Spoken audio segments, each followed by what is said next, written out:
किराएदार बेटा। उठ जा नालायक, सुबह के 8 बजने को है। तुझे एग्जाम नहीं देना क्या?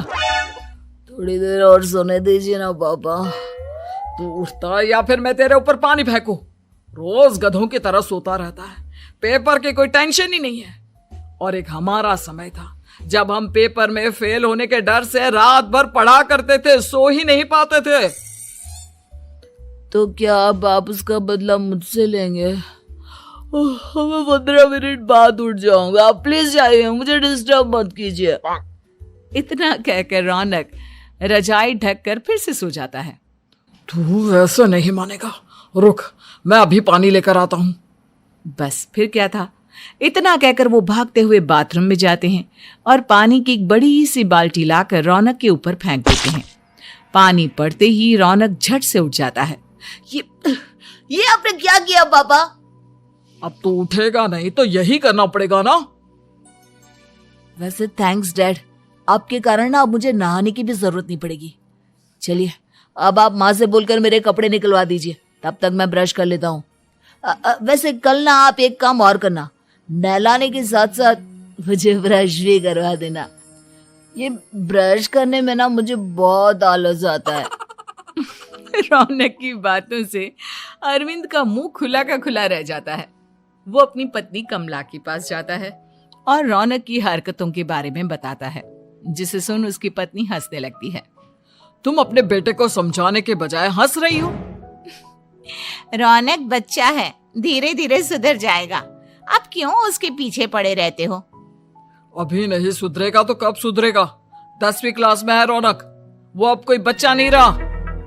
अरविंद की इतना बोलते ही वहां रौनक भी आ जाता है।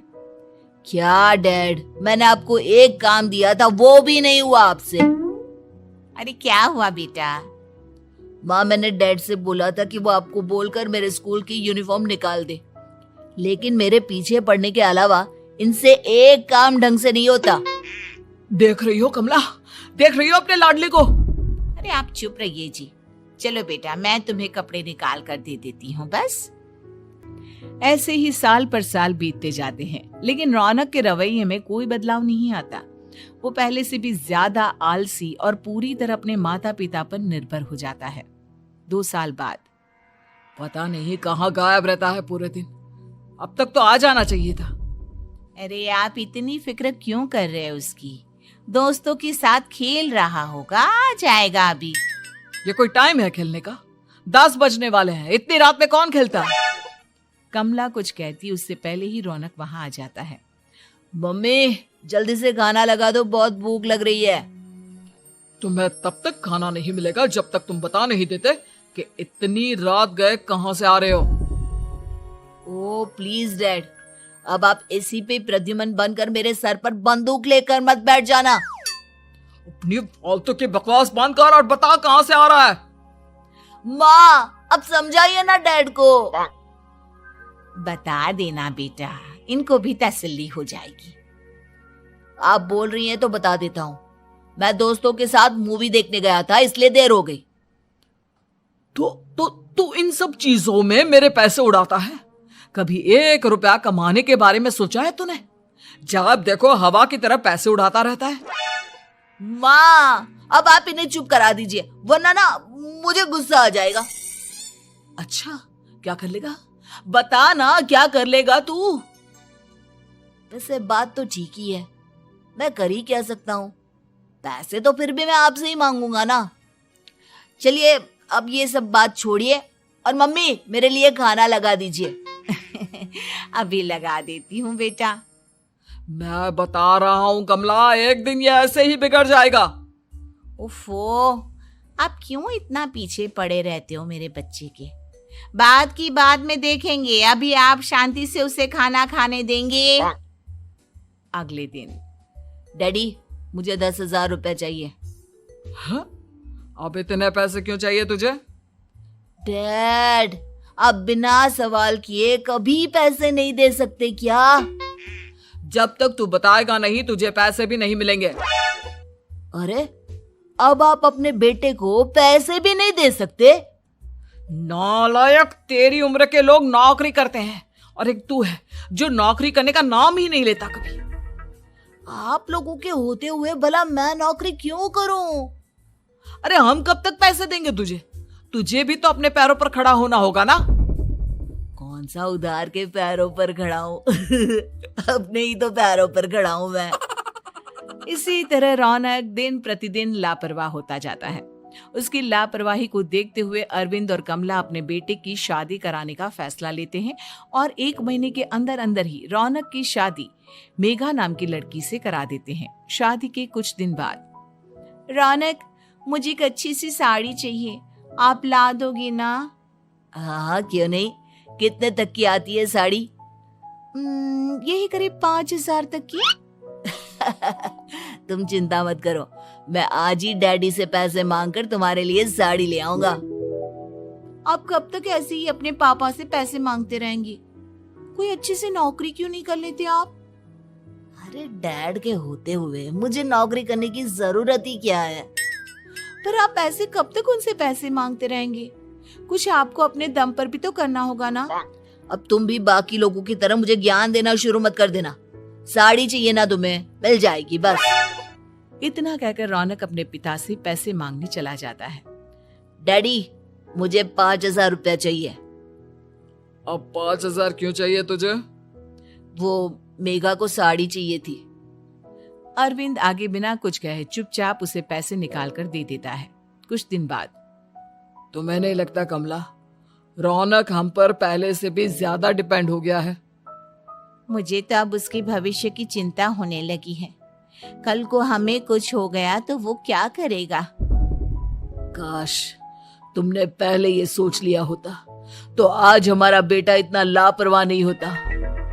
तब मुझे कहाँ पता था कि मेरा लाड प्यार उसे इतना बिगाड़ देगा कि वो इस हद तक लापरवाह बन जाएगा।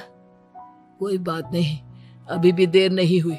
मुझे पता है उसे कैसे सुधारा जा सकता है। कैसे? अरविंद कुछ कहता उससे पहले रौनक वहां आ जाता है और पैसों के लिए हाथ फैलाने लगता है। डैड, मैं और मेघा बाहर घूमने जाना चाहते हैं। अरे वाह, ये आज सूरज कहाँ से निकला है? Dad please. अच्छा चलो अब मुद्दे की बात करो। मुझे अब 25,000 चाहिए। अब तुम्हें 1 रुपया भी नहीं मिलने वाला। अगर तुम्हें पैसों की इतनी ही जरूरत है तो कोई ढंग की नौकरी कर लो। मम्मी, आप कुछ कहिए ना डैड को। बेटा, वो गलत क्या बोल रहे हैं? ये सब हम तेरे भले के लिए ही तो कर रहे हैं। मम्मा, मैंने बताया ना आपको, मुझे नहीं करनी कोई जॉब वॉब। तो ठीक है, निकल जाओ हमारे घर से। तुम्हारे जैसे लोगों के लिए मैंने ये घर खड़ा नहीं किया है। जितना ये घर आपका है ना, उतना ही मेरा भी है। मैं कहीं नहीं जाने वाला। जाना तो पड़ेगा ही तुझे, क्योंकि अब मैं तेरा कोई भी खर्चा नहीं उठाने वाला। ठीक है, मत उठाइए मेरा खर्चा, मैं अपने दम पर भी जी सकता हूँ। तो बेशर्मों की तरह अब तक यहाँ क्यों खड़ा है? अपना सामान ले और निकल जाए यहाँ से। रौनक पैर पटकते हुए वहां से चला जाता है। घर से निकालना जरूरी है क्या उसे? बिना पैसों के कौन रखेगा उसे किराए पर? अगर उसका भविष्य सुधारना है तो हमें अपने दिल पर पत्थर रखकर ये कदम उठाना ही होगा।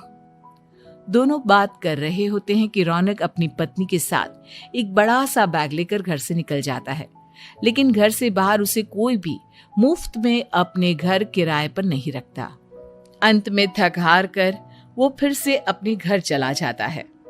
क्या हुआ? थोड़ी देर पहले तो दहाड़ते हुए घर से निकला था, अब क्या हुआ? नहीं रखा ना किसी ने तुझे किराए पर? डैड प्लीज, मैं कुछ दिनों में कोई अच्छी सी नौकरी शुरू कर दूंगा। आप तब तक तो हमें रख लीजिए प्लीज। सुबह से रात हो चुकी है लेकिन कोई हमें रखने को राजी नहीं है। अब आप ही बताइए, इतनी रात को मैं मेघा को लेकर कहाँ जाऊंगा?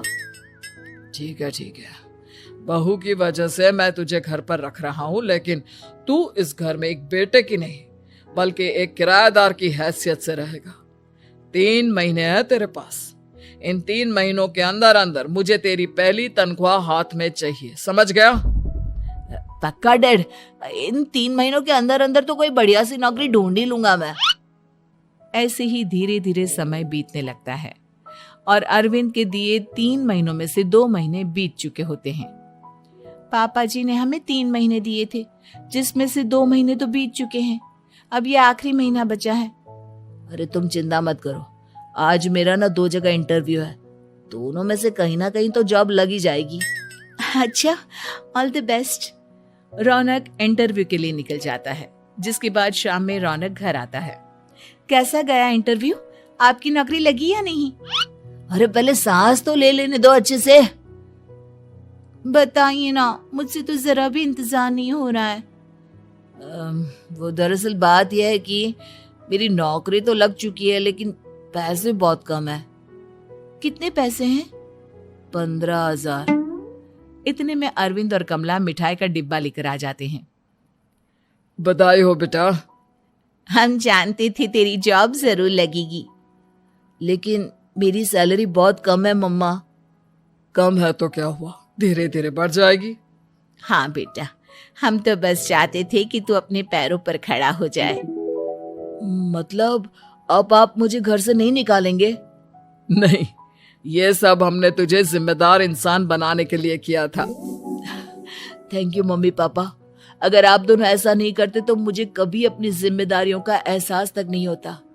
आज आपने मुझे सिखा दिया कि इंसान का अपने पैरों पर खड़ा होना भी जरूरी होता है। इतना कहकर रौनक झट से अपने माता पिता के गले लग जाता है और अपनी कमाई की पहली तनख्वाह वो अपने माता पिता के हाथ में सौंपता है। इस तरह रौनक एक गैर जिम्मेदार व्यक्ति से एक जिम्मेदार व्यक्ति बन जाता है।